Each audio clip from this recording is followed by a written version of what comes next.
السلام عليكم ورحمة الله وبركاته. الحمد لله نحمده ونستعينه ونؤمن به ونتوكل عليه ونعوذ بالله من شرور أنفسنا ومن سيئات أعمالنا. من يهده الله فلا مضل له ومن يضلله فلا هادي له. ونشهد أن لا إله إلا الله وحده لا شريك له. ونشهد أن محمدا عبده ورسوله ورسله بالهدى ودين الحق ليظهره على الدين كله ولو كره المشركون. فأعوذ بالله من الشيطان الرجيم. بسم الله الرحمن الرحيم. يا أيها الذين آمنوا إن جاءكم فاسق بنبأ فتبينوا أن تصيبوا قوما بجهالة. يا رب بالمصطفى بلغ مقاصدنا واغفر لنا ما مضى يا واسع الكرم. وعلى محمد سيدنا ومولانا محمد. പ്രിയമുള്ള സഹോദര സഹോദരിമാരെ, അല്ലാഹു സുബ്ഹാനഹു തആല നമ്മളെ ഒരുമിച്ച് കൂടിയതുപോലെ അവൻ്റെ സ്വർഗ്ഗത്തിൽ നമ്മെ സ്നേഹിക്കുന്ന മുഴുവൻ ആളുകളെയും ഒരുമിച്ച് കൂട്ടി അനുഗ്രഹിക്കുമാറാവട്ടെ. നമ്മളിൽ നിന്ന് മരണപ്പെട്ടുപോയ നമ്മുടെ മാതാപിതാക്കൾ, കൂട്ടുകുടുംബക്കാർ, സ്നേഹിച്ചിരുന്ന, സഹായിച്ചിരുന്ന, ഭക്ഷണം നൽകിയിരുന്നവർ, പ്രത്യേകിച്ച് ഈ പള്ളിക്ക് ചുറ്റും മറവിട്ട് കിടക്കുന്ന മുഅ്മിനീങ്ങൾ, അല്ലാഹുവേ അവരുടെയൊക്കെ ബർസഖിയായ ലോകം നീ ഖൈറിലാക്കി അനുഗ്രഹിക്കണേ റഹ്മാനെ. ഈ ക്ലാസ്സിലൊക്കെ വരാൻ കഴിയാതെ ഒരുപാട് പേര് വന്നിരുന്നവർ പലരും ഹോസ്പിറ്റലുകളിലും വീടുകളിലുമൊക്കെ രോഗം കാരണമായി വിശ്രമിക്കുന്നവരുണ്ട്. അല്ലാഹുവേ അവരുടെ രോഗങ്ങളെ നീ ശിഫയാക്കണേ റഹ്മാനെ. ആഫിയത്തുള്ള ദീർഘായുസ് അവർക്കും ഞങ്ങൾക്കും നീ പ്രദാനം നൽകണേ റഹ്മാനെ. കഴിഞ്ഞ ആഴ്ച ഏഷണിയുമായി ബന്ധപ്പെട്ട കാര്യങ്ങളാണ് നമ്മൾ പറഞ്ഞത്. ഇൻഷാ അല്ലാഹ് ഇന്ന് എന്താണ് ഏഷണി എന്നും ഏഷണി നമ്മളോട് ആരെങ്കിലും പറഞ്ഞാൽ ആ പറഞ്ഞ ആള് എന്താണ് ചെയ്യേണ്ടത് എന്നതിനെക്കുറിച്ചും, അതേപോലെ ഏഷണി എത്രത്തോളം ഭയാനകമാണ് എന്നതിനെക്കുറിച്ചുമൊക്കെയുള്ള കുറഞ്ഞ ഭാഗങ്ങൾ മാത്രമാണ് ഇന്നത്തെ ക്ലാസ്സിൽ ഉൾപ്പെടുത്തിയിട്ടുള്ളത്. അല്ലാഹു തആല ഖബൂലാക്കുമാറാവട്ടെ.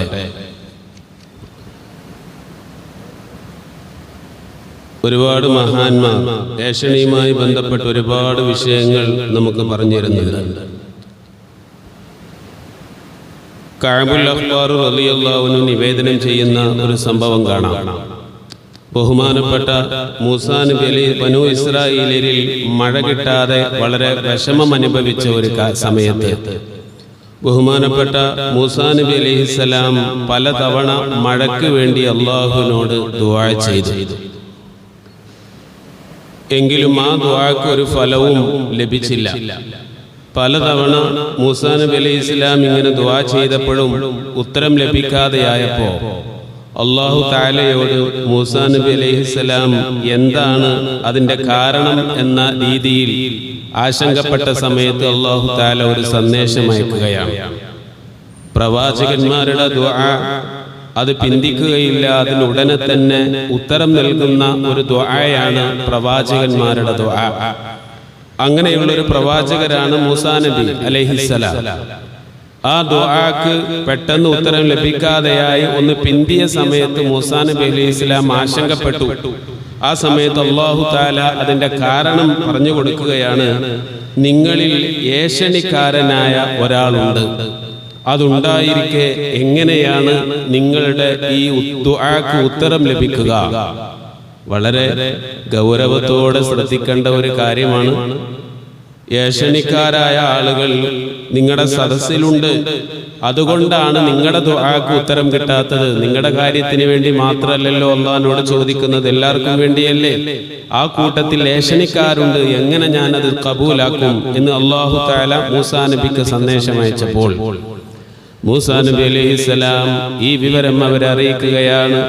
ആ സമയത്ത് ആ സദസ്സിലുണ്ടായിരുന്ന മുഴുവൻ ആളുകളും, അവർ ഏഷണി പറഞ്ഞ ആളുകളും അതിലുണ്ട്. അവർ അല്ലാഹുവിനോട് തൗബ ചെയ്ത് മടങ്ങിയ സന്ദർഭം. അപ്പോൾ തന്നെ അല്ലാഹു മൂസാ നബി അലൈഹിസ്സലാമിന്റെ ഈ ദുആ കബൂലാക്കുകയും അവർക്ക് നല്ല രീതിയിൽ മഴ വർഷിപ്പിക്കുകയും ചെയ്തു എന്നതാണ് ചരിത്രം. ഏഷണിക്കാരുണ്ടെങ്കിൽ ദുആ പോലും അല്ലാഹു തആല സ്വീകരിക്കുകയില്ല എന്നതാണ് ഈ സംഭവം കുറിക്കുന്നത്. ഇനി വേറൊരു സംഭവം കാണാം. പഴയകാലത്തുള്ള തത്വജ്ഞാനിയായ ഒരു മനുഷ്യന്റെ അടുക്കലേക്ക് ഒരാൾ വന്നുകൊണ്ട് പറഞ്ഞു, ഞാൻ വളരെ വിദൂര ദേശത്തിൽ നിന്നും അങ്ങയുടെ അടുക്കലേക്ക് വരികയാണ്. ഞാൻ അങ്ങയുടെ അടുക്കൽ വന്നതുകൊണ്ടുള്ള പ്രധാനപ്പെട്ട ലക്ഷ്യം അങ്ങയിൽ നിന്ന് എനിക്ക് ഒരുപാട് വിജ്ഞാനങ്ങൾ പഠിക്കണം, അതിനു വേണ്ടിയാണ്. ഈ മനുഷ്യൻ ചോദിച്ചു, തത്വജ്ഞാനി ചോദിച്ചു, എന്ത് വിജ്ഞാനമാണ്, എന്താണ് നിനക്ക് ഉത്തരം കിട്ടേണ്ടതായിട്ടുള്ളത്? എന്നോട് ചോദിച്ച് പഠിക്കാൻ വേണ്ടി ഇത്രയും കിലോമീറ്ററുകൾ താണ്ടി വരണമെങ്കിൽ നിന്റെ മനസ്സിൽ അതുമായി ബന്ധപ്പെട്ട് ഒരുപാട് ചോദ്യങ്ങൾ ഉണ്ടാകും, ഒരുപാട് ആശങ്കകൾ ഉണ്ടാകും. അതെന്താണ് എന്ന് എന്നോടൊന്ന് പങ്കുവെക്കുക എന്ന് ഈ തത്വജ്ഞാനി ഈ ഇൽമു പഠിക്കാൻ വേണ്ടി വന്ന ഈ മനുഷ്യനോട് പറഞ്ഞപ്പോൾ തത്വജ്ഞാനിയോട് ഈ മനുഷ്യൻ ചോദിക്കുകയാണ്, അല്ലയോ ഗുരുവര്യരെ, ആകാശത്തേക്കാൾ ഭാരമുള്ള ഒരു വസ്തു എന്താണെന്ന് എനിക്കങ്ങ് പറഞ്ഞു തരണം. ആകാശത്തേക്കാൾ ഭാരമുള്ള ഒരു വസ്തു എന്താണെന്ന് പറയണം. രണ്ടാമത്തത്, ഭൂമിയേക്കാൾ വിശാലമായതെന്താണ്, അതും എനിക്ക് പറഞ്ഞു തരണം. പാറയേക്കാൾ കാഠിന്യമുള്ളതെന്താണ്, അതും എനിക്ക് പറഞ്ഞു തരണം. തീയിനേക്കാൾ ചൂടുള്ളതെന്താണ്, അതും എനിക്ക് പറഞ്ഞു തരണം. ഐസിനേക്കാൾ തണുപ്പുള്ളത്, സമുദ്രത്തേക്കാൾ തൃപ്തിയടയുന്നത്, അതേപോലെ അനാഥാവസ്ഥയിലുള്ള ഒരു നിന്യതയുണ്ടല്ലോ, ആരും കൂട്ടിനില്ലാത്ത ഒരവസ്ഥ, അങ്ങനെയുള്ള ഒരവസ്ഥയേക്കാൾ ഒരു മനുഷ്യന്റെ ജീവിതത്തിൽ നിന്യത അനുഭവപ്പെടുന്ന ഒരു സന്ദർഭം അതേതാണ്? ഈ ചോദ്യങ്ങൾക്കുള്ള ഉത്തരമാണ് എനിക്ക് ലഭിക്കേണ്ടത് എന്ന് ഈ തത്വജ്ഞാനിയോട് ഒരാൾ വന്ന് പറഞ്ഞപ്പോൾ ആ തത്വജ്ഞാനി ആ മനുഷ്യനോട് പറഞ്ഞു കൊടുക്കുകയാണ്, മനുഷ്യ, നിന്റെ ഒന്നാമത്തെ ചോദ്യത്തിനുള്ള ഉത്തരം, നിരപരാധിയായ ഒരു മനുഷ്യനെ കുറിച്ച് കള്ളം കെട്ടിയുണ്ടാക്കി പറയൽ അത് ആകാശത്തേക്കാൾ ഭാരമുള്ളതാണ്. നിരപരാധിയാണ് ഒരു മനുഷ്യൻ, അവന്റെ പേരിൽ നീ കള്ളങ്ങൾ കെട്ടിയുണ്ടാക്കി പറയുക, ഇല്ലാത്തത് അവനെ കുറിച്ച് പറഞ്ഞു വരുത്തുക, അത് ആകാശത്തേക്കാൾ ഭാരമുള്ള ഒരു കാര്യമാണ്, ഒരു തിന്മയാണ്. നിന്റെ സ്വാർത്ഥത താല്പര്യത്തിന് വേണ്ടി, അവനോടുള്ള ദേഷ്യത്തിന് വേണ്ടി, രാഷ്ട്രീയമായ സംഘടനാപരമായ എതിരാളികളായതിന് വേണ്ടി നമ്മളോടൊരു കാര്യം പറഞ്ഞത് നമുക്ക് ഇഷ്ടമില്ലാത്തത് കൊണ്ട് അദ്ദേഹത്തെ താറടിക്കാൻ വേണ്ടി ഇല്ലാത്ത ഒരു കാര്യം പറഞ്ഞു വരുത്തുന്നത് ആകാശലോകത്തേക്കാൾ ഭാരമുള്ള ഒരു തിന്മയാകുന്നു എന്ന് ഈ മനുഷ്യൻ പറഞ്ഞു കൊടുക്കുകയാണ്. ശരി, രണ്ടാമത്തതോ, സത്യം പറയൽ അത് ഭൂമിയേക്കാൾ വിശാലമാണ്. റസൂലുള്ളാഹി തങ്ങളുടെ ഏറ്റവും വലിയ മഹത്വമല്ലേ സത്യം പറയുക എന്നുള്ളത്? അൽ അമീൻ, സത്യസന്ധൻ, വിശ്വസ്തൻ എന്നല്ലേ കുട്ടിക്കാലത്ത് നബിതങ്ങളെ വിളിച്ചത്? എല്ലാവരും അത്രയും സത്യസന്ധനായിരുന്നില്ലേ നബിതങ്ങൾ? സത്യസന്ധന്മാരോട് സന്തോഷ വാർത്ത അറിയിക്കുക എന്ന ദിവ്യവചനങ്ങളില്ലേ? ഇങ്ങനെ സത്യം പറയുക എന്നുള്ളത് അത് ഭൂമിയേക്കാൾ വിശാലമായ ഒരു നന്മയാണ്. അതേപോലെ തന്നെ ഉള്ളതുകൊണ്ട് തൃപ്തിയടയുന്ന ഒരു ഹൃദയം നിനക്കുണ്ടെങ്കിൽ അത് സമുദ്രത്തേക്കാൾ തൃപ്തിയടയുന്നതാണ്. സമുദ്രത്തിൽ ധാരാളം വെള്ളമുണ്ട്. സമുദ്രം സാധാ അത് തൃപ്തിയടഞ്ഞുകൊണ്ടിരിക്കുന്ന വെള്ളത്താൽ സമൃദ്ധമായിട്ടുള്ള ആ ഒരു സമുദ്രം പോലെ നീയും എപ്പോഴും നിന്റെ മനസ്സ് ശാന്തമായി സുന്ദരമായ അവസ്ഥയായിരിക്കും ഉള്ളതുകൊണ്ട് തൃപ്തിപ്പെട്ടുകൊണ്ടുള്ള നിന്റെ ജീവിതമാണെങ്കിൽ. അതേപോലെ ആർത്തിയും അസൂയയും അത് തീയിനേക്കാൾ ചൂടുള്ളതാണ് മനുഷ്യ. തീയിനേക്കാൾ ചൂടുള്ളതെന്ത് എന്ന് ചോദിച്ചില്ലേ? അതിന് മറുപടി പറഞ്ഞു കൊടുക്കുകയാണ് ആർത്തി, പണത്തോടുള്ള ആർത്തി, സ്ഥാനത്തോടുള്ള ആർത്തി, ഓരോ വിഷയങ്ങളോടുമുള്ള മനുഷ്യന്റെ ആർത്തി, അതേപോലെ തന്നെ അസൂയ. ഇത് രണ്ടും ഒരു മനുഷ്യൻ അവൻ തീയിനേക്കാൾ ചൂടുള്ള ഒരു അവസ്ഥയായിട്ട് അവനിക്ക് രൂപാന്തരപ്പെടുന്നതാണ്. നബി സല്ലല്ലാഹു അലൈഹി വസല്ലമ തങ്ങൾ പറഞ്ഞിട്ടുണ്ടല്ലോ ഒരു ഹദീസ്, വിശന്ന് വലഞ്ഞിരിക്കുന്ന രണ്ട് ചെന്നായകൾ, ആ ചെന്നായകളെ ആ ചെന്നായയുടെ കൂട്ടിലേക്ക് ഒരു ആടിൻകുട്ടിയെ നമ്മൾ പറഞ്ഞു വിട്ടാൽ എത്ര പെട്ടെന്നാണ് വിശന്ന് വലഞ്ഞ ഈ ചെന്നായ ഈ ആട്ടിൻകുട്ടികളെ ഭക്ഷണമാക്കുന്നത് എങ്കിൽ അതിനേക്കാൾ വേഗതയിൽ ഒരു മനുഷ്യന് ദീനിനോടുള്ള അവനോടുള്ള ആർത്തി, ദുനിയാവിനോടുള്ള ആർത്തി, അവന്റെ മതത്തെ അത് നശിപ്പിച്ചു കളയും എന്ന് ശഫീഉനാ റസൂലുള്ളാഹി സ്വല്ലല്ലാഹു അലൈഹി വസല്ലം. സ്ഥാനത്തോടുള്ള ആർത്തി, ദുന്യാവിനോടുള്ള ആർത്തി, ഇതൊരു മനുഷ്യന്റെ ദീനിനെ നശിപ്പിച്ചു കളയുന്നതാണ്. ഈ ആർത്തിയാണ് തീയിനേക്കാൾ ചൂടുള്ളത് എന്ന് ഈ തത്വജ്ഞാനി പറഞ്ഞു കൊടുക്കുകയാണ്. അടുത്തത് പറയുന്നു, ഐസിനേക്കാൾ തണുപ്പുള്ളത് എന്താണ് എന്നുള്ളൊരു ചോദ്യമുണ്ടായില്ലേ? അടുത്ത ബന്ധുവിനോട് നീ എന്തെങ്കിലുമൊക്കെ ആവശ്യപ്പെട്ടു, നിനക്കത് ലഭിച്ചില്ല എങ്കിൽ അതാണ് ഐസിനേക്കാൾ തണുപ്പുള്ള ആ ഒരു അവസ്ഥ. ഐസ് എന്ന് പറഞ്ഞാൽ തന്നെ മനുഷ്യനെ മരവിപ്പിക്കുന്നതാണ്. ഫുൾ ഐസായി കഴിഞ്ഞാൽ നമ്മൾ ആകെ മരവിച്ചു പോകും. ഇങ്ങനെ ഈ മരവിക്കുന്ന ഒരവസ്ഥ ഒരു മനുഷ്യന്റെ ജീവിതത്തിൽ വരും. അതെപ്പോഴാണ്? നിനക്ക് ഏറ്റവും വേണ്ടപ്പെട്ട ഒരാളോട് എന്തെങ്കിലും നിനക്ക് സഹായം ലഭിക്കുമെന്ന രീതിയിൽ നീ അന്വേഷിച്ചു, അയാളിൽ നിന്ന് അത് ലഭിച്ചില്ല എങ്കിൽ അങ്ങനെയുള്ള ഒരവസ്ഥ അത് ബന്ധത്തെ അത് മുറിച്ചു കളയുന്നതാണ്. അതാണ് ഒരു മനുഷ്യന്റെ ജീവിതത്തിൽ തണുപ്പിനേക്കാൾ ഐസിനേക്കാൾ തണുപ്പ് അനുഭവപ്പെടുന്ന ഒരു സന്ദർഭം എന്ന് ഈ തത്വജ്ഞാനി പറഞ്ഞ് മനസ്സിലാക്കി കൊടുക്കുകയാണ്. അവസാനത്തത്, ഈ ലോകത്തുള്ള ഏറ്റവും വലിയ നിന്ദ്യത എന്താണ് എന്ന ചോദ്യമല്ലേ? ആ ചോദ്യത്തിന് മഹാൻ പറഞ്ഞു കൊടുത്തത്, ഏഷണിക്കാരന്റെ കാര്യം വെളിവാകുമ്പോൾ ഞാൻ മറ്റൊരാളെ കുറിച്ച് ഏഷണി പറഞ്ഞു, ഞാനാണ് അതിന്റെ പിന്നിലെ എന്ന് ആളുകളെല്ലാവരും പറഞ്ഞവനും കേട്ടവനുമൊക്കെ ആ സമൂഹം മുഴുവനും അറിയുമ്പോ നിനക്ക് അനുഭവപ്പെടുന്നതായ ഒരു നിന്ദ്യതയുണ്ട് മനുഷ്യ. അതാണ് ഏറ്റവും വലിയ നിന്ദ്യത, അതാണ് ഏറ്റവും വലിയ നിസ്സാരമാവൽ, അതാണ് ജനങ്ങൾക്കിടയിൽ ഏറ്റവും നീ ചെറുതായിട്ടുള്ള സാഹചര്യം. അതുകൊണ്ട് ഏഷണി പറയല്ലേ, ഏഷണി പറയല്ലേ. അതുമായി ബന്ധപ്പെട്ടാണ് ഈ സംഭവം ഞാൻ പറഞ്ഞത്. ഒരുപാട് കാര്യങ്ങൾ നമ്മുടെ ജീവിതത്തിൽ നമ്മൾ മനസ്സിലാക്കേണ്ടത് കൊണ്ടാണ് ഇത്രയും അത് വിശാലമായി കൊണ്ട് തന്നെ ഞാൻ ആ വിഷയം സൂചിപ്പിച്ചത്. ഉമ്മമാരെ, ഞാൻ ഈ പറഞ്ഞ ഓരോന്നും നമ്മുടെ ജീവിതത്തിൽ നമ്മൾ ശ്രദ്ധിക്കേണ്ട ഒരു കാര്യമാണ്. ഇനി എന്താണ് ഏഷണി? എന്താണ് ഏഷണി? ബഹുമാനപ്പെട്ട ഹുജ്ജത്തുൽ ഇസ്ലാം അബൂ ഹാമിദ് അൽ ഗസാലി റളിയല്ലാഹു അൻഹു വിശദീകരിക്കുന്നു ഏഷണി എന്താണ് എന്നുള്ളത്. ഒരാൾ മറ്റൊരാളെ കുറിച്ച് പറഞ്ഞത് ദുരുദ്ദേശത്തോടുകൂടെ പറയപ്പെട്ട ആളെ അറിയിക്കലാണ് നമീമത്ത് അഥവാ ഏഷണി. എന്നെ കുറിച്ച് ഉദാഹരണം പറയാ, എന്നെ കുറിച്ച് ആളുകൾ പലതും പറഞ്ഞു നടക്കുന്നുണ്ട്. അപ്പൊ എന്നോട് ഒരാൾ വന്ന് പറയാണ്, ഉസ്താദെ നിങ്ങളെ കുറിച്ച് ഇന്ന ആള് ഇന്ന കാര്യങ്ങളൊക്കെ പറഞ്ഞു നടക്കുന്നുണ്ട് എന്ന് എന്നോട് വന്ന് ഒരാൾ പറയാണ്, എന്നെ കുറിച്ച് പറഞ്ഞു നടക്കുന്ന ആളെ കുറിച്ച്. ഇത് പറയുമ്പോ അയാളുടെ ലക്ഷ്യം എന്താണ്?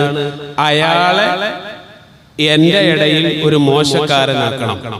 ഉസ്താദ് അയാളെ ചോദ്യം ചെയ്യണം, എന്നിട്ട് അയാളെ ഒന്ന് വഷളാക്കണം, അയാളത്ര ശരിയല്ല എന്ന് ഉസ്താദ് മനസ്സിലാക്കണം എന്നൊക്കെയുള്ള ലക്ഷ്യത്തിൽ ആ മനുഷ്യൻ നിങ്ങളെക്കുറിച്ച് അങ്ങനെ പറയുന്നു എന്ന് ഈ പറഞ്ഞു നടക്കുന്ന ആളോട് വന്ന് നേരിട്ട് പറയുക, അതൊരു ഏഷണിയാണ്. ഇങ്ങനെ സംഭവിച്ചാൽ എന്താ ചെയ്യാ? ചില ഘട്ടങ്ങളിലൊക്കെ അത് വേണ്ടിവരും. ഒരു തെറ്റിദ്ധാരണ ഒരു മനുഷ്യനെ കുറിച്ച് നാടുകളിൽ പരക്കുന്നുണ്ട് എങ്കിൽ ഇങ്ങനെ ചില ധാരണകൾ പരക്കുന്ന എന്താണ് അതിന്റെ സത്യാവസ്ഥ എന്നറിയാനും അത് തിരുത്തി കൊടുക്കാനും ഒക്കെയുള്ള സതുദ്ദേശത്തിലോടുകൂടെയാണെങ്കിൽ അതിന് കുഴപ്പമില്ല. അതല്ല, ദുരുദ്ദേശപരമാണ്. അങ്ങനെ എന്നോട് വന്ന് പറഞ്ഞാൽ അത്ര പക്വതയില്ലാത്ത ഒരാളാണെങ്കിൽ അയാളെ നേരെ വിളിക്കും, നീ എന്തിനാ എന്നെ കുറിച്ച് അങ്ങനെ പറയുന്നത്? അപ്പൊ അയാൾ ചോദിക്കും, നിങ്ങളോട് ആരേത് പറഞ്ഞത്? അപ്പൊ എന്നോട് ഇന്ന ആളാ പറഞ്ഞത്, ഞാൻ അങ്ങനെയല്ല പറഞ്ഞത്. പിന്നെ അയാളെ വിളിക്കലായി, അങ്ങോട്ടും ഇങ്ങോട്ടും വഴക്കായി, അത് പ്രശ്നങ്ങളായി, കാലാകാലം തമ്മിൽ കണ്ടാൽ മിണ്ടാത്തൊരവസ്ഥയിലേക്ക് ഓരോ മനുഷ്യനും എത്തും. ഇതുകൊണ്ടാണ് ഇത് നമ്മുടെ കുടുംബങ്ങളിലും നാടുകളിലും ഒക്കെ നടക്കുന്ന ഒരു കാര്യമാണ്. പറയേണ്ടതേ നമ്മൾ പറയാവുള്ളൂ, പറയാൻ പാടില്ലാത്തത് നമ്മൾ പറയാതിരിക്കണം. നിന്നെ കുറിച്ച് അയാൾ ഇങ്ങനെ പറഞ്ഞു എന്ന് അയാളോട്, ഇയാൾ നിന്നെ കുറിച്ച് ഇങ്ങനെ പറഞ്ഞു നടക്കുന്നുണ്ട് എന്നൊരാളോട് വന്ന് പറയാ. അപ്പൊ അയാളുടെ മനസ്സിൽ എന്തായിരിക്കും? വിഷമങ്ങൾ ഉണ്ടാകും, പ്രയാസങ്ങൾ ഉണ്ടാകും. പക്വതയും അത് വേണ്ടതുപോലെ കൈകാര്യം ചെയ്യാനൊന്നും അറിവില്ലാത്ത ഒരാളാണ് എങ്കിൽ അതിന് അതിൻ്റെതായ ഒരു ഗൗരവത്തിൽ എടുക്കുകയില്ല. അത് ചോദ്യം ചെയ്യാനും അതിന് മറുപടി പറയാനും പോകുമ്പോ അത് പിന്നീട് അവരുടെ പ്രശ്നങ്ങളായിരിക്കും. അതുകൊണ്ട് ഇങ്ങനെയുള്ളതായ പ്രയോഗങ്ങൾ, ഇങ്ങനെയുള്ളതായ പ്രശ്നങ്ങൾ ഒരു മനുഷ്യൻ പറഞ്ഞു പോകല്ലേ. എന്നാൽ ഇങ്ങനെ ഒരാള് നമ്മളോട് മറ്റൊരാളെ കുറിച്ച് ഏഷണി വന്ന് പറഞ്ഞാൽ ആ മനുഷ്യൻ എന്താണ് ചെയ്യേണ്ടത്? ഇവിടെയാണ് ഇതിന്റെ മർമ്മം ഇരിക്കുന്നത്. എന്നോട് വന്നുകൊണ്ട് ഒരാൾ പറഞ്ഞു, ഉസ്താദേ, നിങ്ങളെ കുറിച്ച് ഇന്നാലിന്ന കാര്യങ്ങളൊക്കെ ഒരാൾ പറയുന്നുണ്ട്, നേരെ മറിച്ച് ഞാൻ പറഞ്ഞതിലുള്ള ഒരു തെറ്റിദ്ധാരണയോ അല്ലെങ്കിൽ എന്നെ കുറിച്ച് എന്തെങ്കിലുമൊക്കെ ഒരു തെറ്റിദ്ധാരണപരമായ കാര്യം ഞാൻ പറഞ്ഞത് മനസ്സിലാകാഞ്ഞിട്ടോ ആളുകൾ പറയുന്നുണ്ടെങ്കിൽ അത് അയാൾക്ക് തിരുത്തി കൊടുക്കാനും നല്ല ലക്ഷ്യത്തോടുകൂടെയൊക്കെ ആണെങ്കിൽ ഉസ്താദിനോട് വന്ന് ഓർമ്മപ്പെടുത്തുന്നതിന് കൊണ്ട് വിരോധമില്ല. അതല്ലാത്ത രീതിയിൽ ആ പറഞ്ഞു നടക്കുന്ന ആള് മോശപ്പെട്ടവനാണ് എന്ന് ഉസ്താദ് ധരിക്കണം, അല്ലെങ്കിൽ അവന് കിട്ടൊരു പണി കൊടുക്കണം. അങ്ങനെയൊക്കെ ഉള്ള ലക്ഷ്യത്തിൽ എന്നോട് വന്ന് ഇത്തരം കാര്യങ്ങൾ ആരും പറയരുത്, അത് ഏഷണിയായി പോകും. ഇങ്ങനെ ഏഷണി ഒരു മനുഷ്യനോട് ഒരാൾ പറഞ്ഞാൽ എന്ത് ചെയ്യണം? ബഹുമാനപ്പെട്ട ഹുജ്ജത്തുൽ ഇസ്ലാം അബൂ ഹാമിദ് അൽ ഗസ്സാലി റളിയല്ലാഹു അൻഹു പറയുകയാണ്, ആ പറഞ്ഞവനെ ആ പറഞ്ഞ കാര്യം കൊണ്ട് ഒറ്റയടിക്കൽ നീ വിശ്വസിക്കരുത്. കാരണം ആ ഏഷണിക്കാരൻ ഒരു ഫാസിഖായേക്കാം, അവന്റെ സാക്ഷ്യം സ്വീകരിക്കപ്പെടുകയില്ല. അത് എന്താണ് എന്ന് അന്വേഷിച്ചതിന് ശേഷം മാത്രമേ നീ അത് അംഗീകരിക്കാവുള്ളൂ. ഖുർആൻ പറയുന്നുണ്ടല്ലോ, യാ അയ്യുഹല്ലദീന ആമനൂ, ഓ സത്യവിശ്വാസികളെ, ഇൻ ജാഅകും ഫാസിഖും ബിനബഇൻ ഫതബയ്യനൂ അൻ തുസീബൂ ഖൗമൻ ബിജഹാല. ഓ സത്യവിശ്വാസികളെ, ഒരു ഫാസിഖ് ഒരു വാർത്തയുമായി നിങ്ങളുടെ അടുക്കലേക്ക് വന്നു, അതിനെക്കുറിച്ച് സത്യാവസ്ഥ നിങ്ങൾ മനസ്സിലാക്കുക. അങ്ങനെ സത്യാവസ്ഥ മനസ്സിലാകാത്ത അറിയാത്ത നിലയിൽ ഒരു ജനങ്ങൾക്ക്, നിങ്ങൾ ഒരു ജനതക്ക്, ഒരു സമൂഹത്തിന് നിങ്ങൾ ആപത്ത് വരുത്തിയേക്കാം. ഒരാൾ എന്നോട് എന്തൊരു കാര്യം പറഞ്ഞു, കേട്ടതി പാതി കേൾക്കാത്ത പാതി, ഞാൻ അതിനങ്ങോട്ട് പ്രതികരിച്ച് അതൊരു വലിയ സംഭവമാക്കി മാറ്റിയാൽ അതൊരു ജനതയിൽ കുഴപ്പങ്ങൾ ഉണ്ടാക്കും, അതൊരു ജനതയിൽ എന്തായാലും പ്രശ്നങ്ങൾ അവിടെ ഉണ്ടാക്കും. അതുകൊണ്ട് നിന്നെ കുറിച്ച് ഇന്നാൾ ഇങ്ങനെയൊക്കെ പറയുന്നുണ്ട് എന്ന വാർത്ത ഒരാൾ നിന്നോട് വന്ന് പറഞ്ഞാൽ ഒറ്റയടിക്ക് നീ അത് വിശ്വസിക്കണ്ട, അത് നീ വ്യക്തമാക്കണം, അത് നീ പഠിക്കണം. അതിനെ കുറിച്ച് ആവശ്യമെങ്കിൽ മാത്രമേ നീ അത് ഗൗനിക്കാവതുള്ളൂ. അതല്ല എങ്കിൽ ആ വാക്കിലൂടെ കുഴപ്പങ്ങൾ ഒരു നാട്ടിൽ വരും. സഹോദരിമാരെ, സഹോദരങ്ങളെ, ഓരോ ആളുകളും ശ്രദ്ധിക്കുക. കുടുംബമാരെ, നിങ്ങളോടൊക്കെ ചില ആളുകൾ വന്ന് പറയാറില്ലേ, അവൾ നിന്നെ കുറിച്ച് ഇങ്ങനെ പറയുന്നുണ്ട്, അവൾ അത് പറഞ്ഞു, എന്നോട് നീ പറഞ്ഞു എന്നാ പറഞ്ഞത് എന്നൊക്കെ പല ഡയലോഗുകളിലൂടെ പറയാറില്ലേ? ഇതൊക്കെ ഏഷണിയുടെ ഒരു വകുപ്പിൽപ്പെടും. നമ്മളോട് അങ്ങനെ പറഞ്ഞാൽ കേട്ട പാതി കേൾക്കാതെ പാതി അത് കേട്ട് അതിന് പ്രതികരിക്കാൻ പോവല്ലേ. അതിനെക്കുറിച്ച് നിങ്ങൾ അന്വേഷിക്കണം. നല്ലതാണെങ്കിൽ മാത്രം, നന്മയുണ്ടെങ്കിൽ മാത്രം അതിൽ പ്രതികരിക്കുക, അല്ലെങ്കിൽ അത് നിങ്ങൾ വിട്ടേച്ചു പോവുക. ഇതാണ് ഒരു മനുഷ്യൻ നമ്മളോട് ഏഷണി പറഞ്ഞാൽ അവൻ ശ്രദ്ധിക്കേണ്ടത്.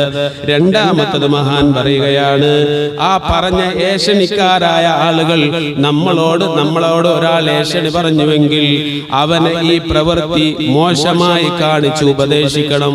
അങ്ങനെ പറയാൻ പാടില്ല.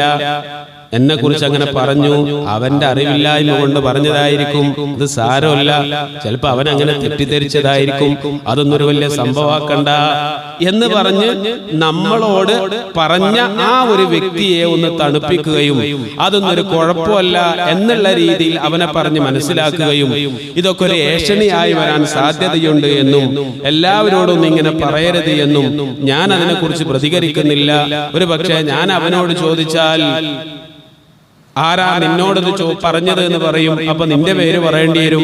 അത് പിന്നെ നിങ്ങളുടെ നമ്മളൊരു വഴക്കാവും, അതിൽ ഞാനും വഴക്കാകും, പിന്നെ കുടുംബങ്ങളിലേക്ക് പോകും, പല പ്രശ്നങ്ങൾ അതിനെക്കുറിച്ച് ഉണ്ടാകും. അതുകൊണ്ട് അയാള് അത്ര കാര്യമായിട്ടൊന്നും ആവൂല, എന്തോ ധാരണയിൽ പറഞ്ഞു പോയതായിരിക്കും എന്ന രീതിയിൽ അതിനെ മൈൻഡ് ചെയ്യാതിരിക്കുക. അതൊരു സംഭവമായിട്ട് എടുക്കരുത്. അല്ലാഹു തആല കബൂലാക്കുമാറാവട്ടെ. പല കുടുംബ പ്രശ്നങ്ങളൊക്കെ നമ്മൾ ചെല്ലുമ്പോ അതിന്റെ ഉള്ളിലേക്ക് പോകുന്ന സമയത്ത് ഇങ്ങനെയുള്ള ചില വാക്കായിരിക്കും. എന്നെ കുറിച്ച് അവളോട് അവൾ പറഞ്ഞു, അപ്പൊ പിന്നെ അവളെ വിളിക്കലായി, അവളോട് പറഞ്ഞത് അവനാണ്, പിന്നെ അവനെ വിളിക്കലായി, പിന്നെ ആ കുടുംബങ്ങൾ മൊത്തം തെറ്റും. ഒരാളുകൾ മാത്രമല്ല, ഏഷണി എന്ന് പറയുന്നത് ചെറിയതായ ഒരു കാര്യമല്ല. സ്നേഹവും സൗഹാർദ്ദവും നല്ല രീതിയിലുള്ള സഹകരണവുമാണ് വിശുദ്ധ ഇസ്ലാമിന്റെ മുഖമുദ്ര. അതുകൊണ്ട് നമീമത്തുമായി ഏഷണിയുമായി നടക്കുന്ന ആ ഒരു പ്രവണത ഒഴിവാക്കണേ. മൂന്നാമത് പറയാണ് ബഹുമാനപ്പെട്ട ഗസാലി ഇമാം, ഏഷണിയുമായി പറഞ്ഞ ഒരാളോട് മൂന്നാമത് പറയേണ്ടത് അല്ലാഹുവിന് വേണ്ടി ഏഷണി പറഞ്ഞ ആളോട് ഈർഷ്യത കാണിക്കുക.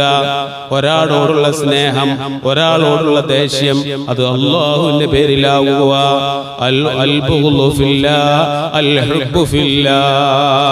സ്നേഹവും അല്ലാഹുവിന്റെ വഴി, വെറുപ്പും അല്ലാഹുവിന്റെ വഴിയിൽ. ഇങ്ങനെ ഏഷണി പറഞ്ഞ് നടക്കുന്ന ആ ഒരു മനുഷ്യനോട് ആ പറയുന്ന ആ വാക്കുകളിൽ ഒരു ഈർഷ്യത നമ്മൾ പ്രകടിപ്പിക്കണം. എന്ന് പറഞ്ഞാൽ അത് ഇങ്ങനെ കേട്ട് ഇങ്ങനെ ചിരിച്ച് മൂളി അവനെ തെറ്റിക്കണ്ട എന്നുള്ള നിലക്ക് കേൾക്കാൻ പാടില്ല. അതിനോട് ആ പറയുന്നതിനോട് നമുക്ക് ഇഷ്ടമില്ല എന്നുള്ള ഒരു ഈർഷ്യത നമ്മൾ പ്രകടിപ്പിക്കണം. ചില ആളുകൾ അങ്ങനെയുണ്ട്, ഇങ്ങനെ വന്ന് പറയും. ഇനി ഇവനെ തെറ്റിച്ചു കഴിഞ്ഞാൽ ഭയങ്കര ഫിത്തനാവെന്ന് വിചാരിച്ച് നമ്മൾ അതൊക്കെ ചിരിച്ച് ഇങ്ങനെ കേട്ട് ഇങ്ങനെ ഇരിക്കും.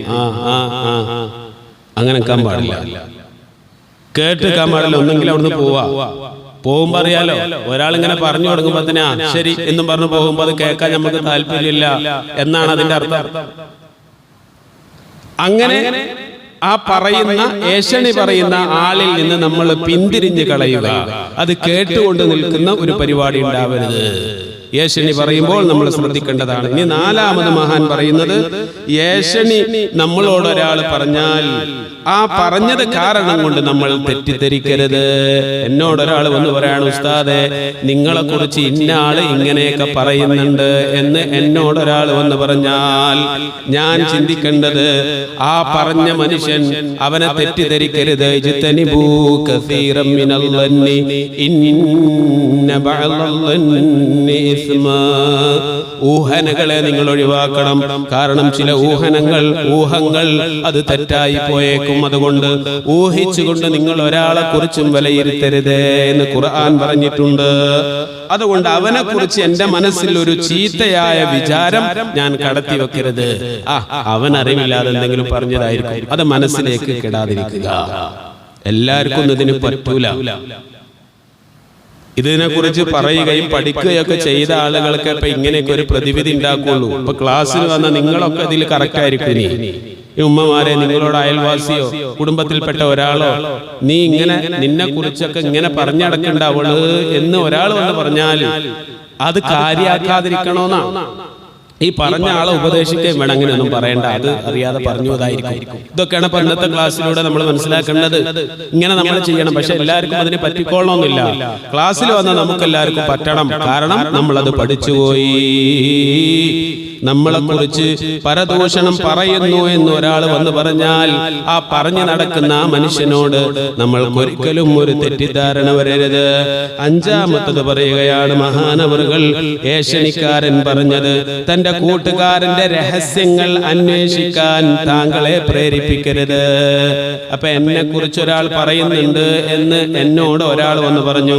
അപ്പൊ പിന്നെ ഞാൻ എന്നെ കുറിച്ച് പറഞ്ഞു നടക്കുന്ന ആളെ കുറിച്ച് അന്വേഷിക്കുക, അയാൾ അന്വേഷിക്കാൻ അന്വേഷിക്കാൻ വേണ്ടി ഒന്നോ രണ്ടോ ആളുകളെ വിടുക, അങ്ങനെ അവന്റെ പുറകെ കൂടുക, അവനിൽ എന്തൊക്കെ പറയുന്നു എന്തൊക്കെ ചെയ്യുന്നുണ്ട് എന്ന് നോക്കാൻ വേറെ ഒരാൾ അന്വേഷിച്ചതിന് വിടുക, ഇങ്ങനെയുള്ള ഒരു പണിയും നീ ചെയ്യരുത്. ഫഅരിളൂ, അവരെ കുറിച്ച് നിങ്ങൾ പിന്തിരിഞ്ഞു കളയുക, അത് മൈൻഡ് ചെയ്യാതിരിക്കുക. കാരണം അവന്റെ ഉദ്ദേശം അത് മോശമാണ്. വലാ തജസ്സസൂ, നിങ്ങൾ മറ്റുള്ളവരുടെ അവസ്ഥകൾ, മറ്റുള്ളവരുടെ രഹസ്യങ്ങൾ ചൂഴ്ന്നന്വേഷിച്ചുകൊണ്ട് അവരുടെ പുറകെ നിങ്ങൾ പോവല്ലേ. മുമ്പ് നമ്മൾ പറഞ്ഞിട്ടുണ്ടല്ലോ, ഇതേ ഉദാഹരണം തന്നെ. എവിടേക്കാ പോണ്? ഞാൻ ഇങ്ങോട്ടാണ്.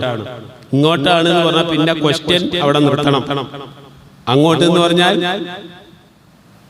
ഒരാളെ കാണാൻ, അതിപ്പോ ആരാണ്? പിന്നെ ഇങ്ങനെ ചോദിച്ച് നമ്മളോട് പറയാൻ ഇഷ്ടമല്ലാത്തൊരു സ്ഥലത്തേക്ക് അദ്ദേഹം പോകുന്നെങ്കിൽ നമ്മൾ ചോദ്യം ചോദിച്ചത് ചികഞ്ഞന്വേഷിക്കരുത്. അത് നല്ല ഒരു സ്വഭാവമല്ല. അതിൽ നിന്ന് പിന്തിരിഞ്ഞു കളയണമെന്നതാണ്. ആറാമത്തത് മഹാൻ പറയുകയാണ്, ഏഷണിക്കാരനെ വിലക്കിയിട്ട് നീ ഏഷണിയിൽ ഏർപ്പെടുന്ന അവസ്ഥയുണ്ടാവരുത്. നിന്നോടൊരാൾ ഏഷണി വന്ന് പറഞ്ഞാൽ പിന്നെ ആ മനുഷ്യനെ കുറിച്ച് നിന്റെ മനസ്സിൽ ഒരു ഈർഷ്യത തോന്നി, അവനെ കുറിച്ച് മറ്റുള്ളവരോട് നീ മോശം പറയരുത്.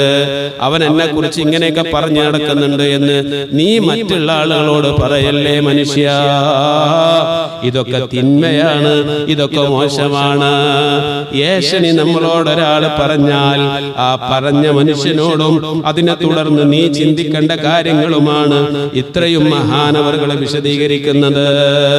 ഇനി ഒരു മനുഷ്യന്റെ അടുക്കൽ തത്വജ്ഞാനിയായ ഒരാൾ, അനാവശ്യമായ ചിന്തകളിലേക്കൊന്നും കൽബ് പോവാത്ത ഒരാൾ, അങ്ങനെയുള്ള ഒരു തത്വജ്ഞാനിയായ ഒരാളെ കാണാൻ അദ്ദേഹത്തിന്റെ ഒരു കൂട്ടുകാരൻ വന്നു.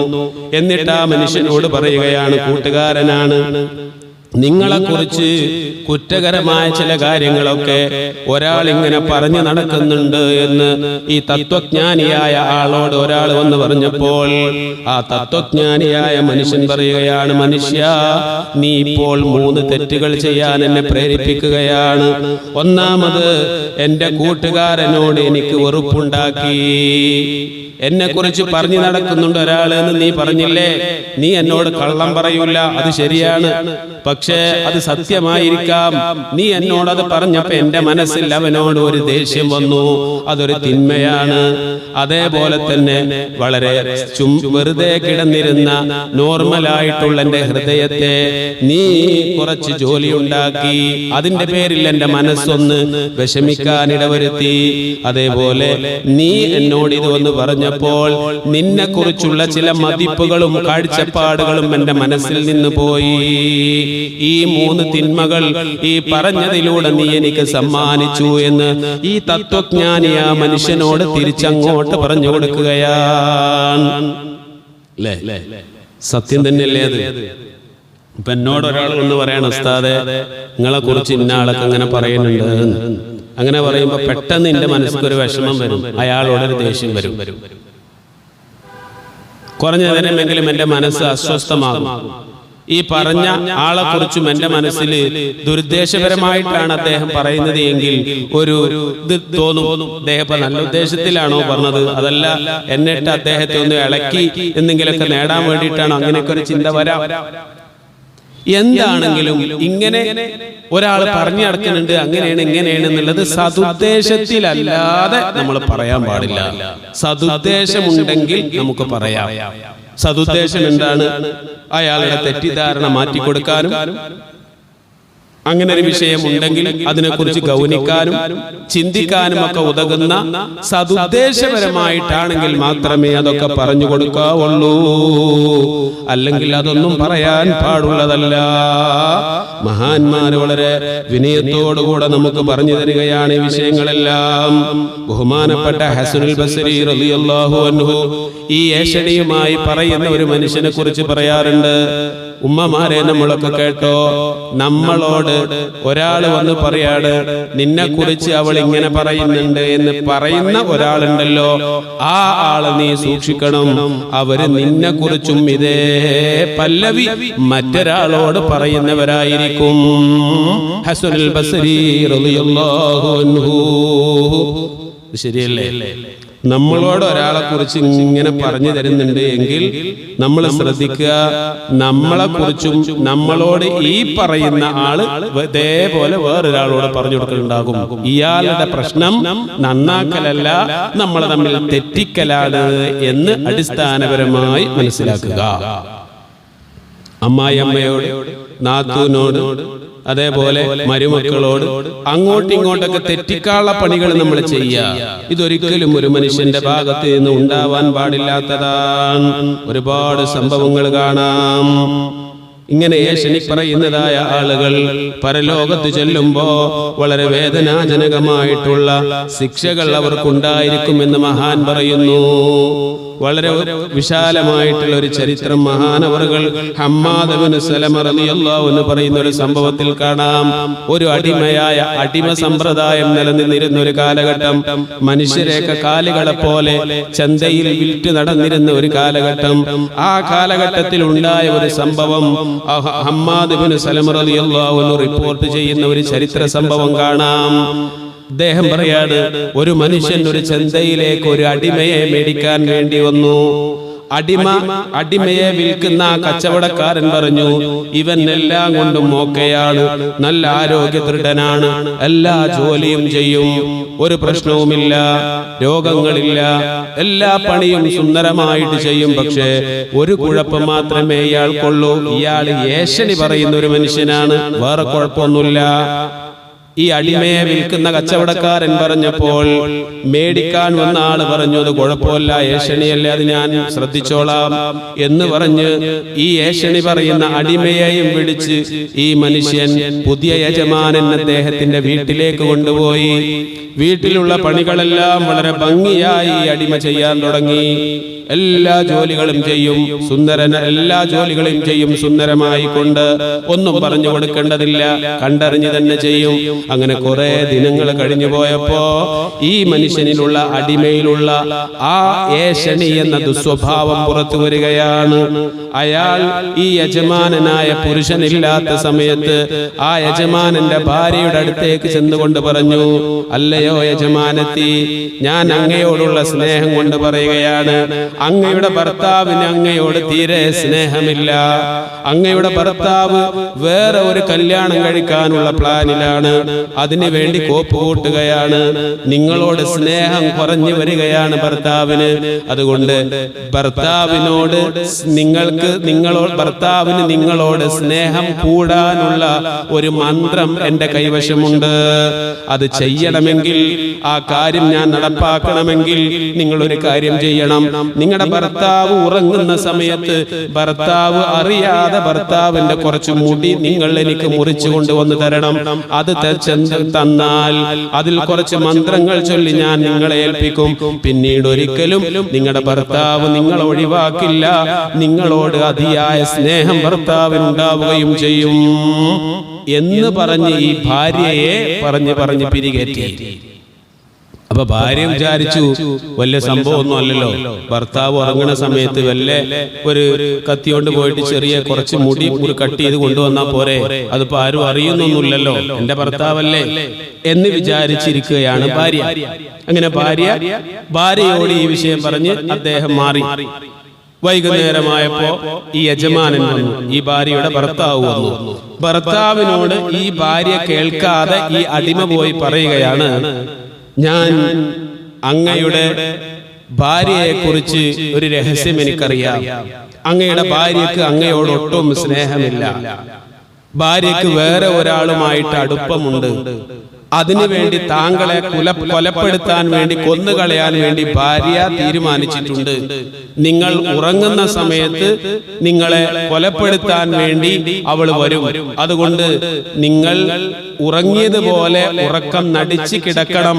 അവൾ കത്തിയുമായി വരുന്നത് നിങ്ങൾക്ക് നേരിട്ട് കാണാം എന്ന് ഭർത്താവിനോടും പറഞ്ഞു കൊടുത്തു. വിഷയം മനസ്സിലായില്ലേ? ഭർത്താവ് റൂമിൽ വന്ന് ഉറങ്ങിയതുപോലെ കടന്നു. കുറച്ചു കഴിഞ്ഞപ്പോ ഇവള് വന്നു കത്തിയായിട്ട്. ഇവള് കൊല്ലാനൊന്നുമല്ല, എന്തിനാ വരുന്നത്? മുടി മുറിക്കാനാണ്. ഇയാളോട് പറഞ്ഞു വെച്ചേക്കണ എന്തിനാണ്? നിങ്ങളെ കൊല്ലാൻ അപ്പൊ ആള് വരൂന്നാണ്. ഇതാണ് ഏഷണി. ഇത് പറഞ്ഞു വെച്ചു. ഭർത്താവ് ഉറക്കം നടിച്ച് കിടക്കല്ലേ, എന്നെ കൊല്ലാൻ കത്തിയായിട്ട് വരണോന്നൊരു ആ ധാരണയിൽ ഭർത്താവ് എണീറ്റുകൊണ്ട് ഈ ഭാര്യയെ കൊലപ്പെടുത്തി. പിന്നെ വെറുതെ ഇരിക്കോ? ഭാര്യയുടെ കുടുംബങ്ങൾ വന്ന് ഇയാളെയും കൊലപ്പെടുത്തി, രണ്ടാളും മരണപ്പെട്ടുപോയി. എന്താ ഇപ്പൊ സംഭവിച്ചത്? ഒരേഷണി കൊണ്ട് രണ്ടാളുകളുടെ ജീവൻ പോയി, രണ്ട് കൊലപാതകം അവിടെ ഉണ്ടായി. ഏറ്റവും വലിയ തിന്മയായ കൊലപാതകം നടന്നു. അതിന്റെ പേരിൽ ഈ രണ്ടു കൂട്ടരുടെയും കുടുംബങ്ങൾ തമ്മിൽ തെറ്റി. അതിനെ തുടർന്ന് പിന്നീട് ആ കുടുംബങ്ങളിൽ വഴക്കുണ്ടായി. കൊലപാതകങ്ങളുടെ പരമ്പരകൾ അങ്ങനെ തുടർന്ന് പോന്ന ഒരു സാഹചര്യമുണ്ടായി. എന്തേ അതിന്റെ കാരണം? അത് ഒരു ഏഷണിയാണ്. രണ്ടുപേരോടും അങ്ങോട്ടും ഇങ്ങോട്ടും തെറ്റിക്കാനുള്ള ഒരാളുടെ ഒരു ഏഷണി വരുത്തുന്ന വിനകൾ എന്ന അധ്യായത്തിൽ ഇമാം ഗസാലി റളിയല്ലാഹു അൻഹു ഈ ചരിത്രം പറയുന്നു. അതിന്റെ ഭയാനകത നമ്മൾ മനസ്സിലാക്കണം. ഇത് മനസ്സിന്ന് പോവൂലേ? കുടുംബങ്ങൾ തമ്മിൽ അങ്ങനെ അകലും. ഇത് എത്ര കഴിഞ്ഞാലും മനസ്സിന്ന് പോവൂല. അതങ്ങനെ അടിഞ്ഞടിഞ്ഞ് കിടക്കും. അതുകൊണ്ട് എൻ്റെ ഉമ്മമാരെ, സഹോദരിമാരെ, നമ്മൾ ഒരിക്കലും ഒരാളെ കുറിച്ചും ഏഷണി പറയരുത്. പറയുന്ന ആളോടും അത് കേട്ട് നമ്മൾ ചെയ്യേണ്ട 6 രീതികൾ ഗസാലി ഇമാം പറഞ്ഞത് ഞാൻ വിശദീകരിച്ചു. ആ വിശദീകരണം നമ്മുടെ ഖൽബിൽ ഉണ്ടാകണം. കുഴപ്പത്തിന് നമ്മൾ പോവരുത്.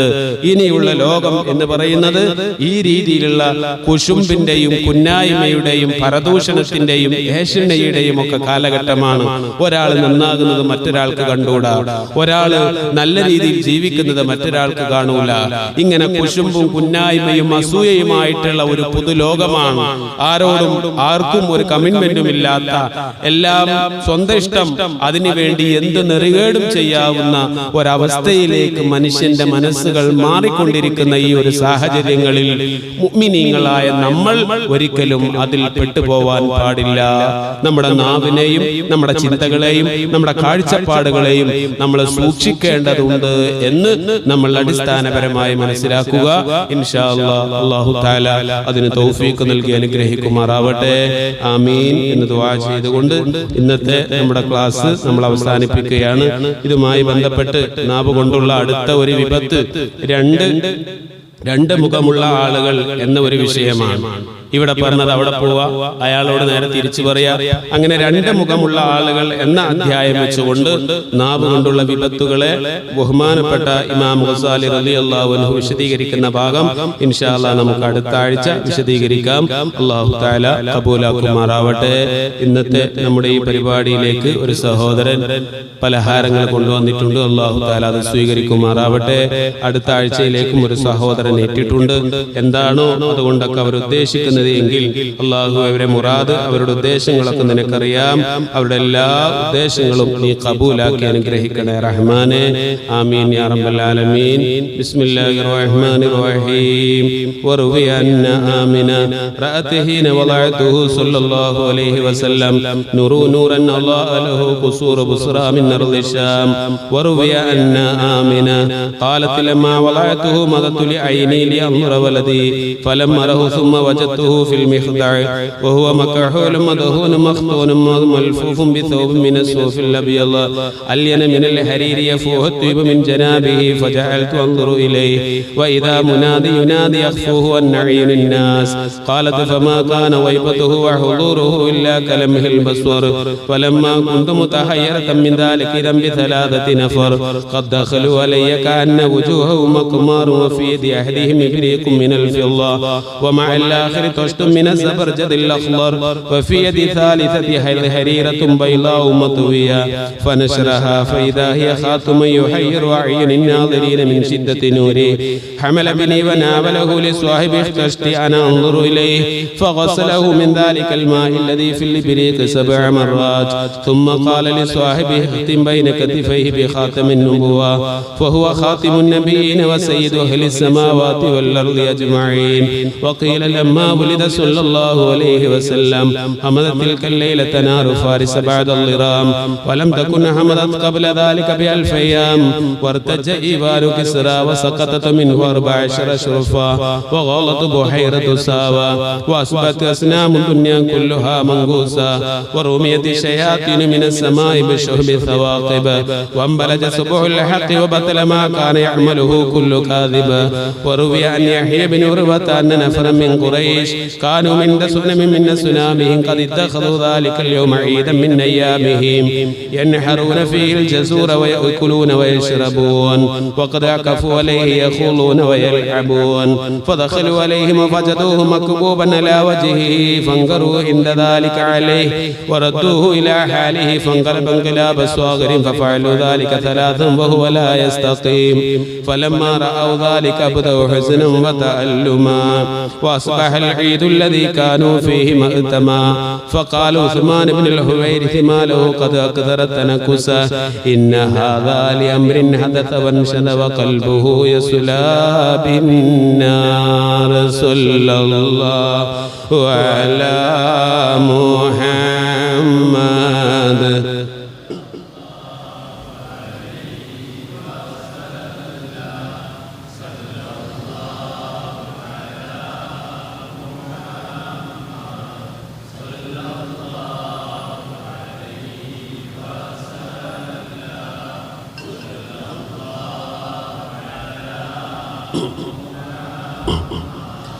يا ربي صل وسلم يا صنم العيد الذي صف حوله صناديد من وفد بعيد ومن قربه صلاة ودسر وأزل على المصطفى المختار خير البرية تنكست مقلوبا فما ذاك كلنا فمن حزننا قد درت العير بالسحب صلاة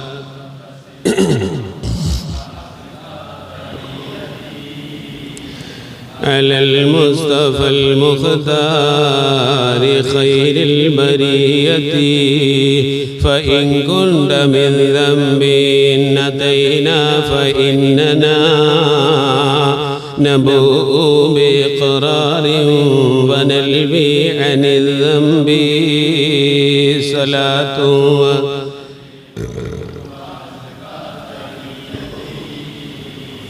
على المصطفى المختار خير البرية وإن كنت مغلوبا ونكست صاغرا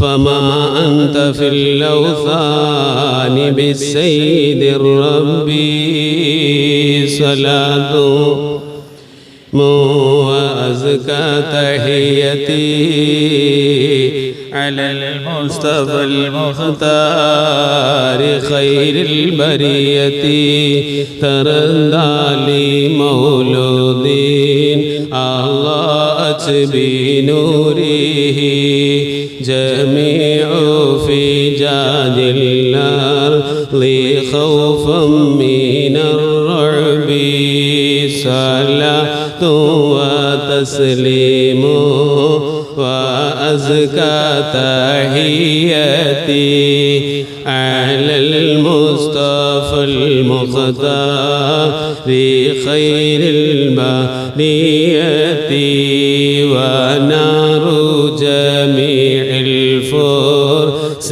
قد خمدت له وقد بات شاه الفرس في أعلام الكرب صلاة وتسليم وأزكى تحياتي على المصطفى المختار خير البرية فيا لقوسي نرجع الله لعليكم وهم إلى الإسلام والمنزل الرحب صلاة وتسليم وأزكى تحياتي على المصطفى المختار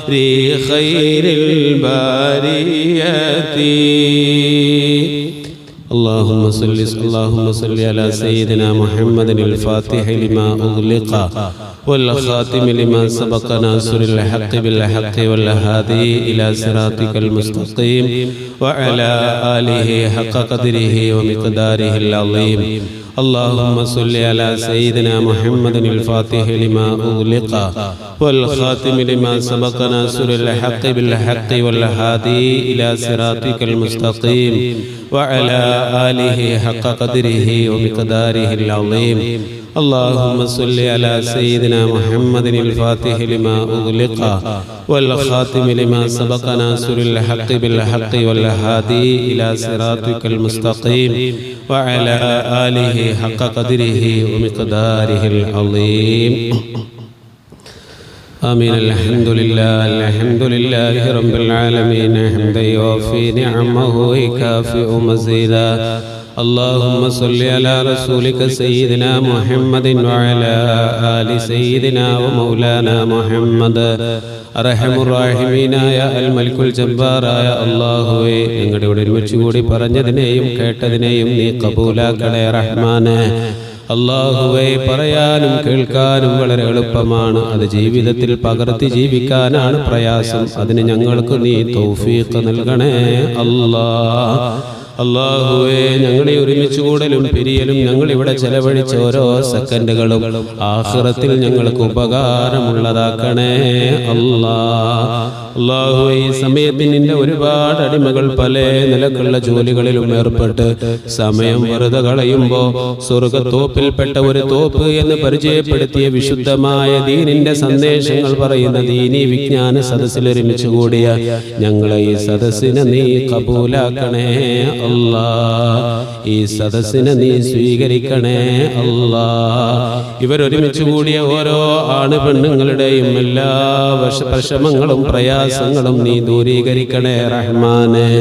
ജീവിതത്തിൽ സന്തോഷവും അഭിവൃദ്ധിയും ഐശ്വര്യവും നൽകണേ അല്ലാഹുവേ. ഞങ്ങൾ അറിഞ്ഞും അറിയാതെയും രഹസ്യവും പരസ്യമായി ധാരാളം അപാകതകൾ ചെയ്തവരാണ്.